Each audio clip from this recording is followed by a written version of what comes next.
चलिए दोस्तों, शुरू करते हैं आज के इस नए ब्लॉग की कहानी। सुबह सुबह ही मैं और हरी भैया प्लॉट पर आ जाते हैं और हमारी बहुत गंभीर चर्चाएं शुरू हो जाती हैं। हम दोनों धरती से लेके आकाश तक और सतयुग से लेके कलयुग तक की सभी चर्चाएं एक साथ करने लगते हैं। हमारी चर्चाएं धरती और आकाश को चीरकर बाहर निकल जाती, उससे पहले ही हमारे प्लॉट पर भसुए का ट्रक आ जाता है। बारिश की वजह से भसुए मिलने में बहुत समस्या जा रही, यही कारण है कि हमारे प्लॉट पर दो तीन दिन काम होता ही नहीं है। ट्रॉली खाली हो जाने के बाद हमारे ठेकेदार साहब हरी भैया दोबारा नपाई और तुलाई में लग जाते हैं, क्योंकि अब हमें हमारे प्लॉट पर रंगत करवाना है। जो लोग नहीं जानते, मैं उनके लिए बता दूं कि रंगत इसलिए की जाती है ताकि दीवार सीधी जा सके। जैसे कि मैंने आपको पहले के ब्लॉग्स में भी बताया था कि हमारे ठेकेदार साहब हरी भैया बिल्कुल परफेक्ट काम करते हैं, इसलिए वो बिल्कुल ध्यान से एक एक पॉइंट का मेजरमेंट कर रहे हैं।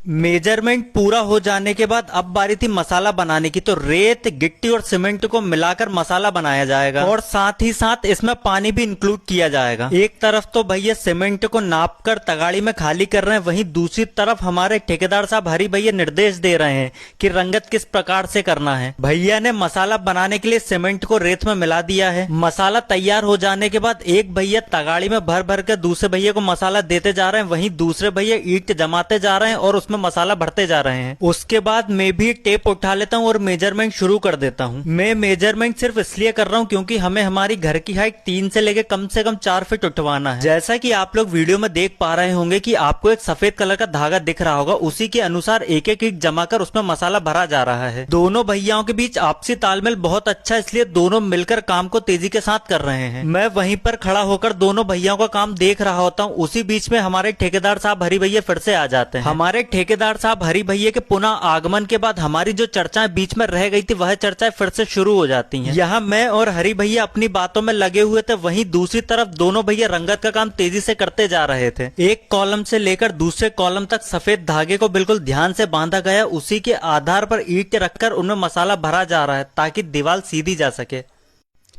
जहां तक मार्किंग की जा चुकी थी वहां पर रंगत का काम पूरा हो जाने के बाद भैया सीढ़ी पर खड़े हो जाते हैं और हाथ में गोला लेकर गोले के धागे को और कॉलम में बंधे धागे को आपस में मिलाने लगते हैं। दोस्तों, आज के ब्लॉग में इतना ही। इसके आगे की कहानी अब अगले ब्लॉग में।